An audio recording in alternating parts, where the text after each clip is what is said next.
posita atau fakta kejadian dan fakta umum apa saja gitu. Jadi apa faktor-faktor apa saja yang membuat sehingga gugatan ini diajukan gitu. Yaitu fakta kejadian dan fakta hukum, apa saja yang terjadi, apa saja yang dilakukan gitu sehingga muncul niatan seperti ini gitu. C. Petitum, hal-hal yang dituntut berdasarkan posita. Jadi dari fakta-fakta yang ada itu kita ingin menuntut apa sih gitu ya. Kita ingin menuntut apa sih? Jadi misalnya suami tidak bertanggung jawab, artinya tidak menafkahi istri anak gitu. Itu adalah posita. Jadi positanya adalah suami tidak bertanggung jawab, suami tidak memperdulikan. Itu adalah posita. Sedangkan petitum adalah hal-hal yang dituntut berdasarkan posita tersebut. Jadi petitum adalah hal-hal yang kita tuntut. Oh, karena suami tidak bertanggung jawab, karena suami tidak bisa menafkahi, gitu. Berarti apa yang kita tuntut? Ya, misalnya berceraikah atau apakah seperti itu. Itu yang dimaksud dengan posita dan petitum. Talak. Cerai talak yaitu permohonan perceraian yang diajukan oleh suami yang disebut sebagai pemohon. Jadi cerai talak itu pemohonnya adalah suami dan yang termohon adalah istri. Yang kedua, cerai gugat. Cerai gugat ini adalah gugatan cerai yang diajukan oleh istri yang disebut penggugat. Oh, cerai talak itu apa, cerai gugat itu apa gitu. Oke. Yang B adalah cerai gugat. Cerai gugat adalah langkah-langkah yang harus dilakukan penggugat, dalam hal ini istri atau kuasanya. Nah, langkah-langkah yang dilakukan itu apa saja? 1.A. Mengajukan permohonan secara tertulis atau lisan kepada pengadilan agama atau mahkamah.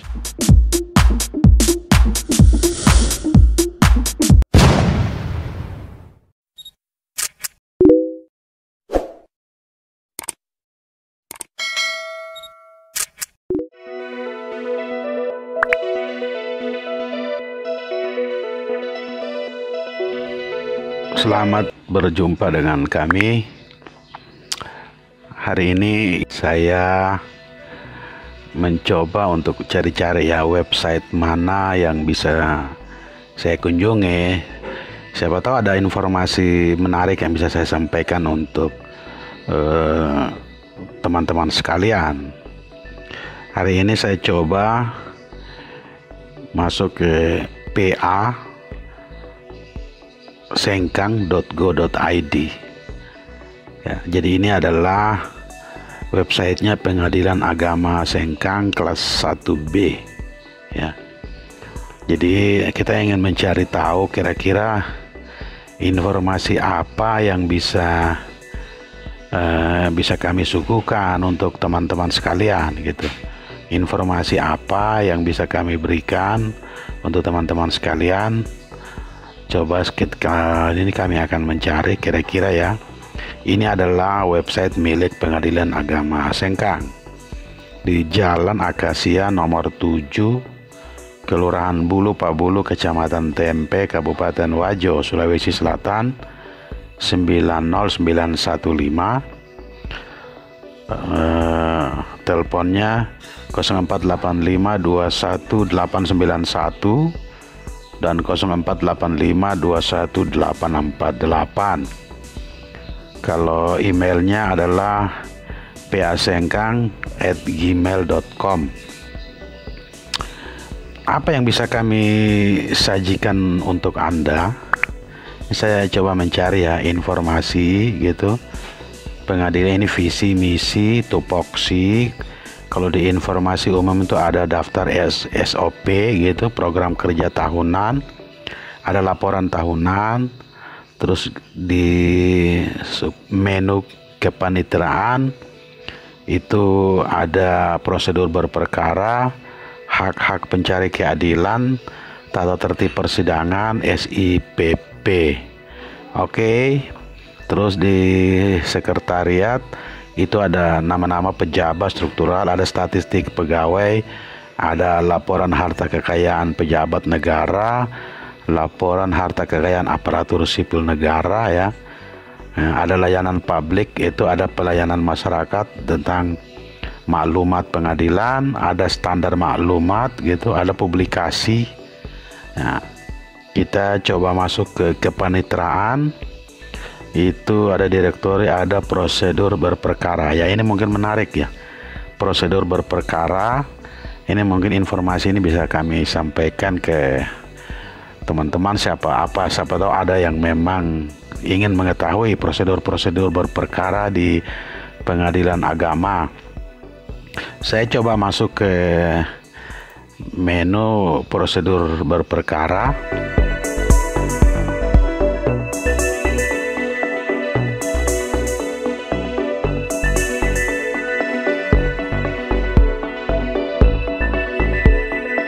Muncul ya. Jadi ini prosedur berperkara ini satu adalah tingkat pertama, B adalah tingkat banding, K adalah tingkat kasasi, PK adalah tingkat peninjauan kembali. Ya, itu adalah prosedur. Terus yang di sini kita bisa lihat ini pembayaran via bank gitu.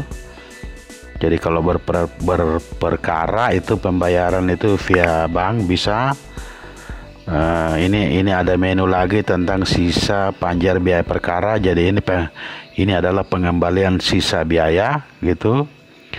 Terus prosedur gugatan sederhana ya, prosedur gugatan. Ini berikut adalah eksekusi, dan berikut ini adalah tahapan perkara ya. Coba kita masuk ke prosedur ya. Ini yang satu adalah tingkat pertama. Kita masuk ke tingkat pertama.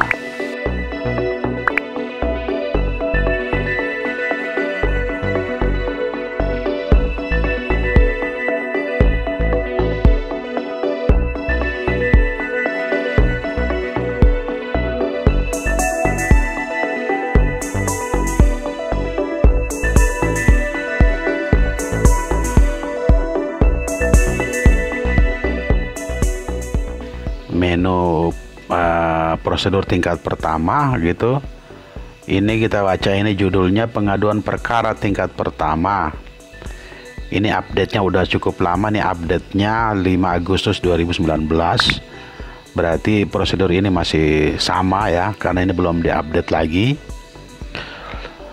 Saya baca, masyarakat yang mempunyai permasalahan atau sengketa mengenai sesuatu yang berkaitan dengan wewenang pengadilan agama dapat mengajukan gugatan atau permohonan ke pengadilan agama. Nah, itu apa saja? Yang pertama, perkara pernikahan mengenai perceraian. Sebagai ilmu untuk teman-teman sekalian, ada 2 jenis perkara perceraian. Jadi perkara perceraian itu ada 2 jenis, yaitu yang pertama adalah cerai talak. Cerai talak yaitu permohonan perceraian yang diajukan oleh suami yang disebut sebagai pemohon. Jadi cerai talak itu pemohonnya adalah suami dan yang termohon adalah istri. Yang kedua, cerai gugat. Cerai gugat ini adalah gugatan cerai yang diajukan oleh istri yang disebut penggugat dan suami disebut sebagai tergugat. Nah, ya ini ada 2 ya. Jadi ada dua perkara perceraian ya. Oke. Di sini dijelaskan ini ada cerai talak. Jadi cerai talak, langkah-langkah yang harus dilakukan oleh pemohon ini dalam rangka langkah-langkah yang harus dilakukan oleh pemohon, yaitu dalam hal ini adalah suami atau kuasanya. Itu 1A, mengajukan permohonan secara tertulis atau lisan kepada pengadilan agama atau mahkamah syariah. ini sesuai pasal 118, 142, pasal 66 Undang-Undang Nomor 7 Tahun 89 yang telah diubah dengan Undang-Undang Nomor 3 Tahun 2006 dan Undang-Undang Nomor 50 Tahun 2009. Jadi dapat mengajukan permohonan itu baik secara tertulis maupun lisan. Itu ada amanat undang-undangnya. Yang B, 1.b, pemohon dianjurkan untuk meminta petunjuk kepada pengadilan agama. Jadi Anda berhak untuk meminta petunjuk kepada pengadilan agama atau mahkamah syariah tentang tata cara membuat surat permohonan. Ya. Jadi surat permohonan dari suami ya. Ini cerai talak nih. Itu sesuai pasal 119, pasal 143, pasal 58 Undang-Undang Nomor 7 Tahun 89 yang telah diubah dengan Undang-Undang Nomor 3 Tahun 2006 dan Undang-Undang Nomor 50 Tahun 2009. Ya. Yang C adalah 1.c, surat permohonan dapat dirubah sepanjang tidak mengubah posita dan petitum. Jika termohon telah membuat surat permohonan ternyata ada perubahan, maka perubahan tersebut harus ada perubahan termohon. Oke. Itu adalah A ya, itu cerai talak yang diajukan oleh suami. Oke.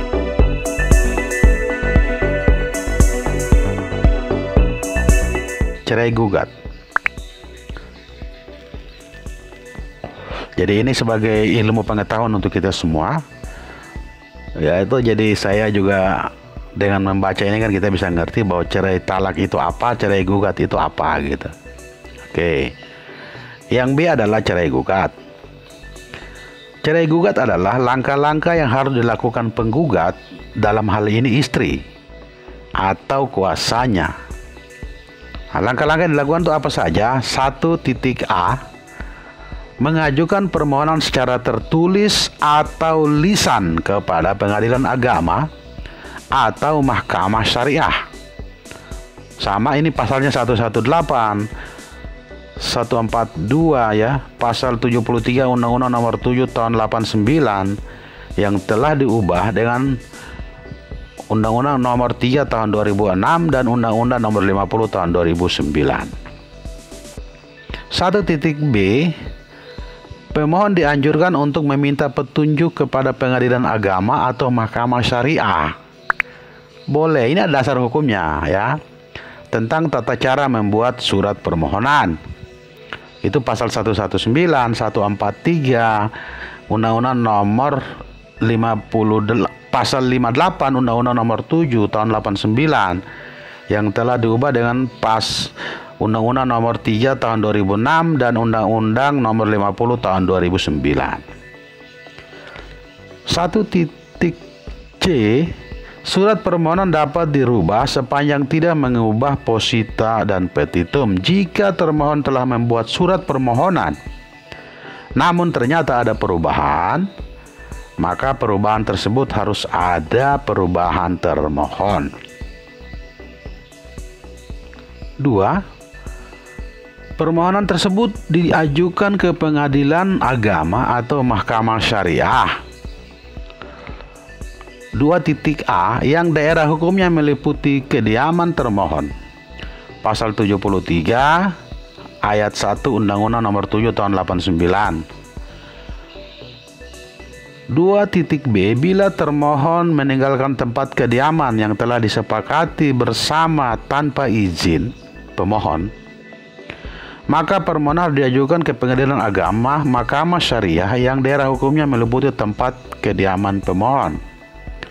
Pasal 73 ayat 2 Undang-Undang Nomor 7 Tahun 89 yang telah diubah dengan Undang-Undang Nomor 3 Tahun 2006 dan Undang-Undang Nomor 50 Tahun 2009. 2.c, bila pemohon dan termohon bertempat kediaman di luar negeri maka permohonan diajukan kepada Pengadilan Agama, Mahkamah Syariah yang daerah hukumnya meliputi tempat kediaman pemohon.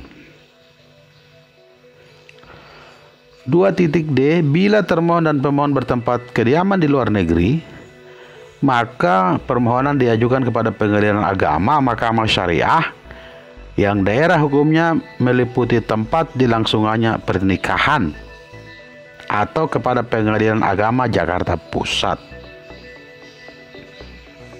Ya, jadi itu yang kedua ya. Jadi yang pertama adalah langkah-langkah. Yang kedua adalah pengadilan mana gitu yang bisa dituju gitu. Yang ketiga, permohonan tersebut memuat apa saja sih? Nanti ada di permohonan. Nama, umur, pekerjaan, agama, dan tempat kediaman pemohon dan termohon. Posita atau fakta kejadian dan fakta umum apa saja gitu. Jadi apa faktor-faktor apa saja yang membuat sehingga gugatan ini diajukan gitu. Yaitu fakta kejadian dan fakta hukum, apa saja yang terjadi, apa saja yang dilakukan gitu, sehingga muncul niatan seperti ini gitu. C. Petitum, hal-hal yang dituntut berdasarkan posita. Jadi dari fakta-fakta yang ada itu kita ingin menuntut apa sih gitu ya. Kita ingin menuntut apa sih? Jadi misalnya suami tidak bertanggung jawab, artinya tidak menafkahi istri, anak gitu. Itu adalah posita. Jadi positanya adalah suami tidak bertanggung jawab, suami tidak memperdulikan. Itu adalah posita. Sedangkan petitum adalah hal-hal yang dituntut berdasarkan posita tersebut. Jadi petitum adalah hal-hal yang kita tuntut. Oh, karena suami tidak bertanggung jawab, karena suami tidak bisa menafkahi gitu. Berarti apa yang kita tuntut? Ya misalnya berceraikah atau apakah seperti itu. Itu yang dimaksud dengan posita dan petitum gitu. Selanjutnya, penggugat dibolehkan pulang dan menunggu panggilan untuk proses persidangan. Nah, jadi setelah permohonan dibuat, kita tinggal menunggu proses yang bergulir di Pengadilan Agama. Oke, sekarang Romawi kedua. Jadi Romawi pertama adalah perkara pernikahan mengenai hal-hal umum mengenai perceraian. Terus yang kedua adalah perkara pernikahan selain perceraian. Jadi ini bisa. Cara mengajukan perkara gugatan atau permohonan mengenai pernikahan selain perceraian. Misalnya gugatan sengketa harta bersama, gugatan anak, memelihara anak, permohonan pengesahan pernikahan, dan lain sebagainya. Pada prinsipnya sama dengan cara mengajukan gugatan cerai. Akan tetapi apabila sengketa berkaitan dengan harta tidak bergerak, misalnya tanah, maka gugatan diajukan di pengadilan yang wilayahnya meliputi wilayah tanah sengketa tersebut. Beberapa contoh prosedur gugatan, misalnya ini gugatan harta bersama, gugatan waris, ada lagi isbat nikah volunteer. Ya, ini kita baca ya biar ada tambahan pengetahuan gitu.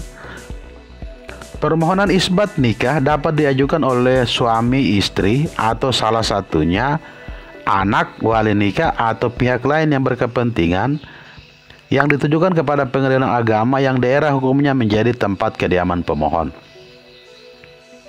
Pengajuan isbat nikah dapat diajukan bersama-sama dengan gugatan permohonan perceraian. Permohonan isbat nikah adalah termasuk perkara volunteer.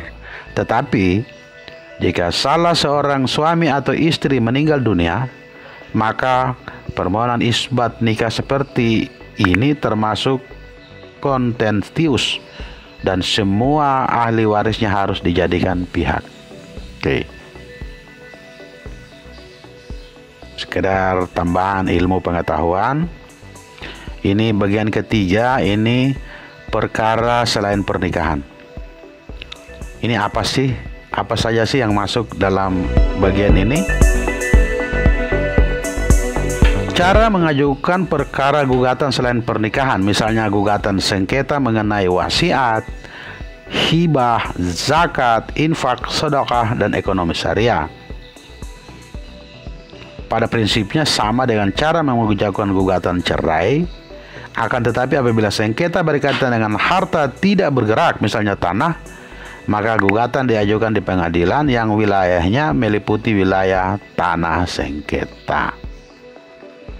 Oke, jadi ini adalah beberapa jenis perkara yang bisa dilakukan di pengadilan agama. Dan yang paling banyak terjadi adalah perkara yang pertama ya, perkara cerai gugat dan perkara cerai talak. Sekali lagi saya ulang, cerai talak itu diajukan oleh suami sebagai pemohon, dan cerai gugat itu dilakukan oleh istri sebagai pemohon gitu. Oke, jadi ini adalah tambahan ilmu untuk kita. Sekarang bisa kita lihat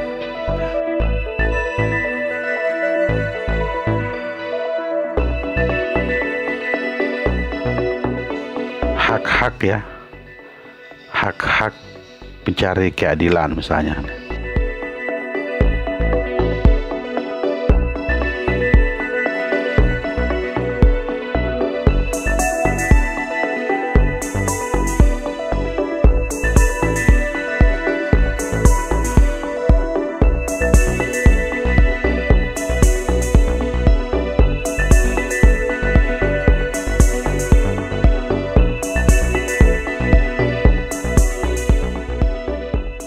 Tadi kita memilih pada tingkat pertama. Sekarang coba kita lihat tentang tahapan perkara.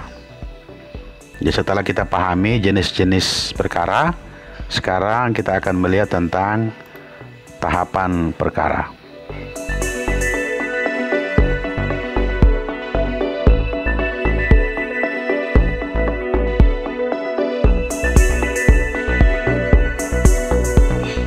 Ini adalah tahapan proses perkara. Ini dibuat tanggal 5 Agustus 2019 dan sampai saat ini belum di-update. Berarti ini masih sesuai, ini masih yang terbaru gitu. Pendaftaran perkara. Tata cara pendaftaran perkara yaitu: 1. Pihak berperkara datang ke pengadilan agama dengan membawa surat gugatan atau permohonan. Tadi sudah disampaikan bahwa surat gugatan atau permohonan itu dapat diminta petunjuk di pengadilan agama. Memang ada tempat untuk meminta petunjuk atau konsultasi tentang surat gugatan atau surat permohonan.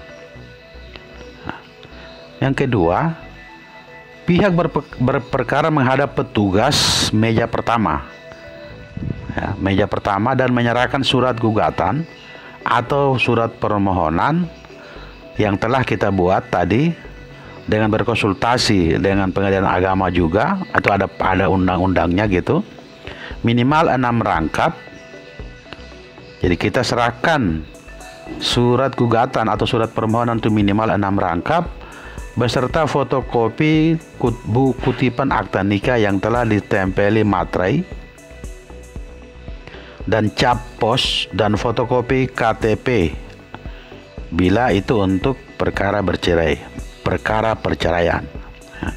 Jadi kita serahkan surat gugatan atau permohonan itu 6 rangkap disertai fotokopi kutipan akta nikah yang telah ditempel materai dan cap pos dan fotokopi KTP. Itu di meja pertama. Yang ketiga, petugas di meja pertama dapat memberikan penjelasan yang dianggap perlu berkenaan dengan perkara yang diajukan, yaitu termasuk menaksir panjar biaya perkara yang kemudian ditulis dalam surat kuasa untuk membayar SKUM. Ya. Jadi itu di meja pertama ya. Jadi kita mengajukan berkas gugatan atau permohonan. Setelah itu petugasnya akan menjelaskan ya hal-hal yang dianggap perlu. Ya, hal-hal yang dianggap perlu itu akan dijelaskan oleh petugas. Terus menaksir, petugas juga akan menaksir panjar biaya perkara. Ya. Nah, panjar biaya perkara tersebut ditulis dalam surat kuasa untuk membayar. Jadi ini biar masyarakat atau orang-orang awam begitu tuh bisa mengetahui ini, oh ini ternyata prosedurnya. Terus yang keempat, pihak berperkara membayar biaya panjar perkara ke bank yang ditunjuk, yang besarnya sesuai dengan jumlah yang tertera pada surat kuasa untuk membayar. Kita bayar dulu nih, bayar ke bank. Yang kelima, pemegang kas kasir menandatangani surat kuasa untuk membayar dan membubuhkan nomor urut perkara dan tanggal penerimaan perkara dalam surat kuasa untuk membayar. Itu ada tadi.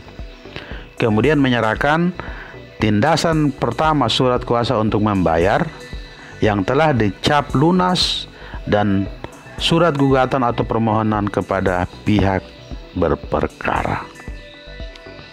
Ada 5 ya. Jadi ini cara pendaftaran perkara.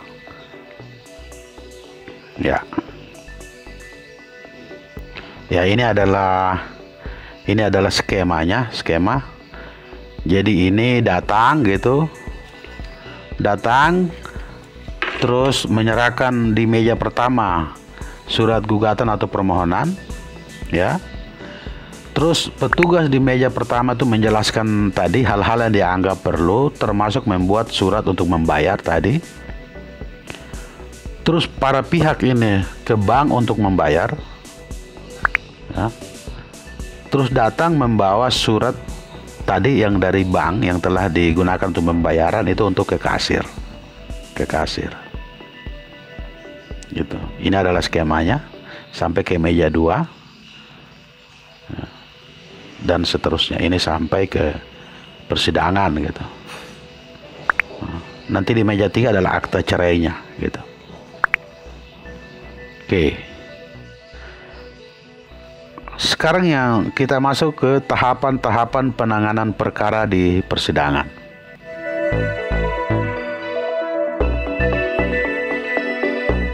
Penanganan perkara di persidangan yaitu 1, ini upaya perdamaian. Jadi itu akan ada upaya perdamaian. Jadi setelah didaftarkan, setelah dibayar di bank, terus setelah itu distempel pengesahan dan itu proses dilanjutkan, tahap pertama yang dilakukan oleh pihak pengadilan agama adalah upaya perdamaian. Pada perkara perceraian seperti cerai gugat atau cerai talak, hakim wajib mendamaikan kedua belah pihak berperkara pada setiap kali bersidang. Jadi hakim akan terus-menerus untuk mendamaikan gitu. Jadi akan terus-menerus. Ini sesuai pasal 56 ayat 2, 65, 82 dan 83 Undang-Undang Nomor 7 tahun 89.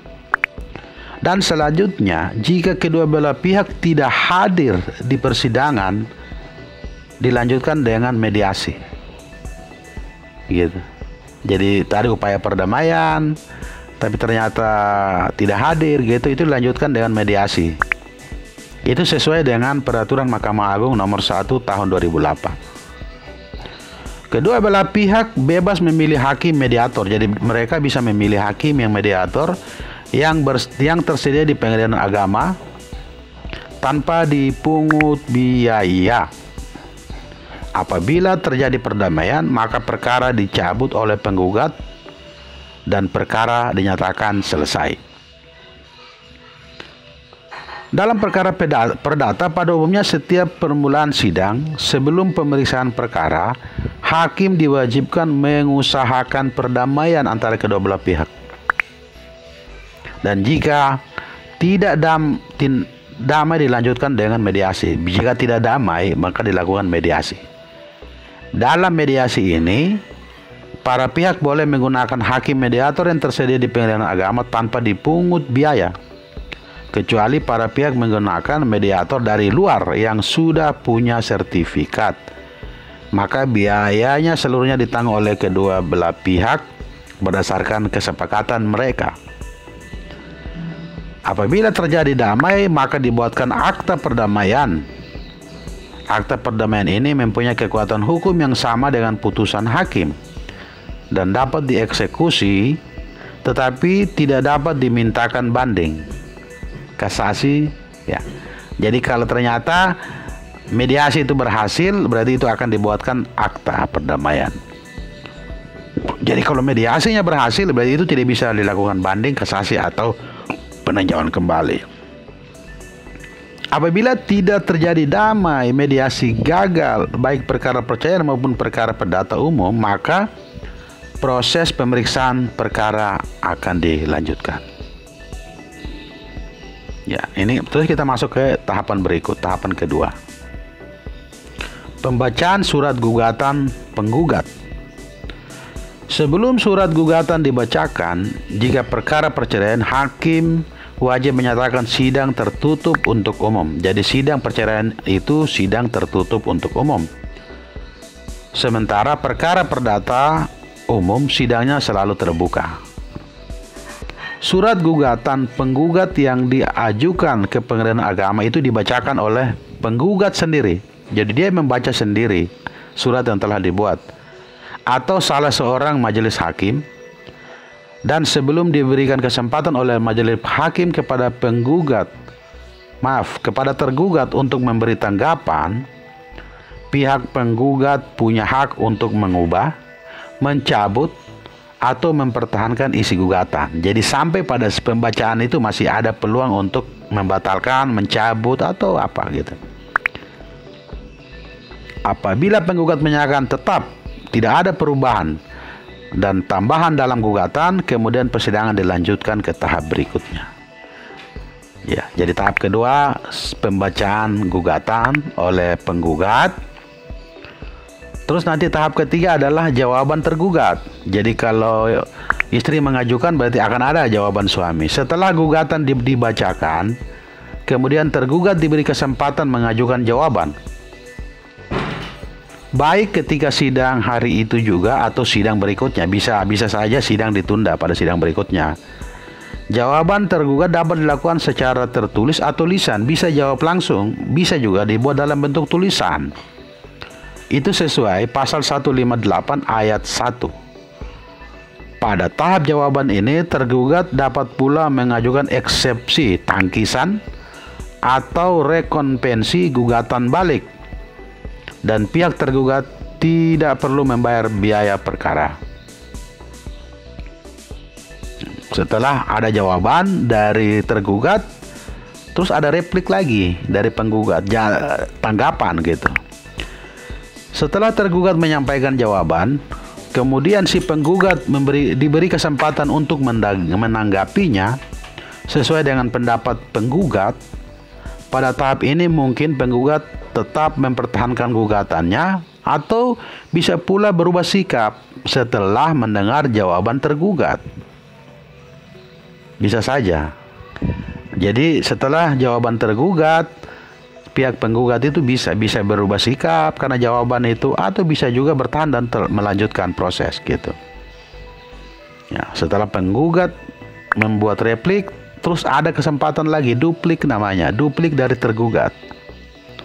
Jadi ini saling berbalas pantun gitu. Setelah penggugat menyampaikan repliknya, kemudian tergugat diberi kesempatan untuk menyampaikan duplik. Dalam hal ini dapat diulang-ulang sampai ada titik temu antara penggugat dengan tergugat. Apabila acara jawab menjawab dianggap cukup oleh hakim, misalnya semuanya bertahan pada posisinya, gitu, berarti dianggap cukup oleh hakim, dan masih ada hal-hal yang tidak disepakati oleh kedua belah pihak, maka sidang dilanjutkan dengan acara pembuktian. Ya. Pembuktian tahap ini penggugat dan tergugat diberi kesempatan yang sama untuk mengajukan bukti. Ya, jadi kalau istri mengajukan bahwa suami tidak bertanggung jawab, itu istri akan menunjukkan ini loh apa yang bisa dilakukan oleh suami gitu misalnya. Atau sebaliknya gitu. Sebaliknya, suami mengajukan karena istri mungkin tidak mampu berperilaku, bertindak sebagai istri yang baik. Itu bisa saja, tapi itu harus didukung dengan bukti-bukti, baik berupa surat atau berupa saksi gitu. Dan itu dilakukan secara bergantian yang diatur oleh hakim gitu. Nah, setelah mengajukan bukti, mengajukan saksi, pembuktian ini adalah sarana untuk memperkuat gitu kan, memperkuat gugatan tersebut gitu. Nah, bagaimana si penggugat itu bisa membuktikan apa yang telah dibuat dalam surat gugatan tersebut. Setelah itu, tahapan yang ketujuh adalah kesimpulan para pihak. Pada tahap ini, baik penggugat maupun tergugat diberi kesempatan yang sama untuk mengajukan pendapat akhir yang merupakan kesimpulan hasil pemeriksaan selama sidang berlangsung menurut pandangan masing-masing. Kesimpulan yang disampaikan ini dapat berupa lisan dan dapat pula secara tertulis. Jadi dari dialog tadi itu semua kedua belah pihak memberi kesimpulan gitu, kesimpulan. Misalnya kalau istri menggugat gitu, istri akan tetap pada pendirian kesimpulannya bahwa jawaban duplik ya kan, duplik misalnya, duplik atau jawaban yang dilakukan oleh suami misalnya itu sesungguhnya tidak beralasan atau tidak menjamin sesuatu yang baik. Jawaban itu hanya basa-basi misalnya, jawaban itu hanya retorika omong kosong misalnya, dan itu dianggap sebagai sesuatu yang tidak penting lagi. Berarti istri pada kesimpulan para pihak, istri itu akan bertahan dengan itu. Tapi bisa juga sebaliknya, misalnya jawaban suami itu bisa meyakinkan, bisa dia mengakui semua itu, dan dia akan berusaha untuk jadi yang lebih baik misalnya, dan itu bisa meyakinkan penggugat, dalam hal ini istri, maka kesimpulan itu bisa disampaikan gitu. Setelah kesimpulan para pihak, apabila semua bertahan atau mungkin ada kesepakatan damai atau apa gitu, itu yang selanjutnya adalah majelis hakim akan melakukan musyawarah. Rapat permusyawaratan majelis hakim itu bersifat rahasia. Dalam rapat permusyawaratan majelis hakim, semua hakim menyampaikan pertimbangan atau pendapatnya, baik secara lisan maupun tertulis. Jika terdapat perbedaan pendapat, maka akan diambil suara terbanyak. Dan pendapat yang berbeda tersebut juga dimuat dalam putusan. Itu yang dikenal dengan dissenting opinion, gitu. Setelah musyawarah majelis hakim, terus putusan. Setelah selesai musyawarah majelis hakim sesuai dengan jadwal sidang, pada tahap ini dibacakan putusan majelis hakim. Setelah dibacakan putusan tersebut, penggugat dan tergugat berhak mengajukan upaya hukum banding dalam tenggang waktu 14 hari setelah putusan diucapkan. Apabila penggugat, tergugat tidak hadir saat dibacakan putusan, maka jurusita pengadilan agama akan menyampaikan isi amar putusan itu kepada pihak yang tidak hadir.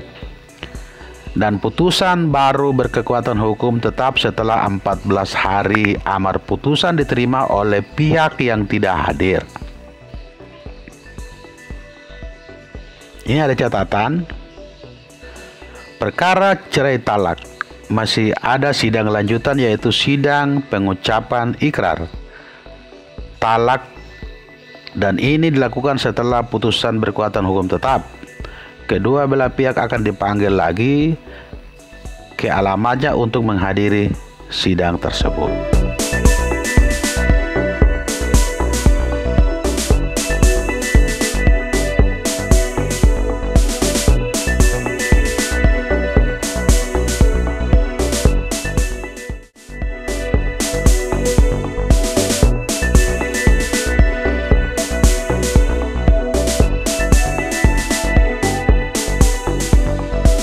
Oke, semoga ini bisa bermanfaat untuk teman-teman sekalian sebagai tambahan ilmu, ya, sebagai tambahan ilmu, agar kalau memang ada keluarga mungkin yang mau berdiskusi gitu, itu bisa teman-teman dengan menonton video ini bisa memahami prosedurnya, bisa memahami alurnya, dan bisa memahami apa yang harus dilakukan. Oke, terima kasih. Dan assalamualaikum warahmatullahi wabarakatuh.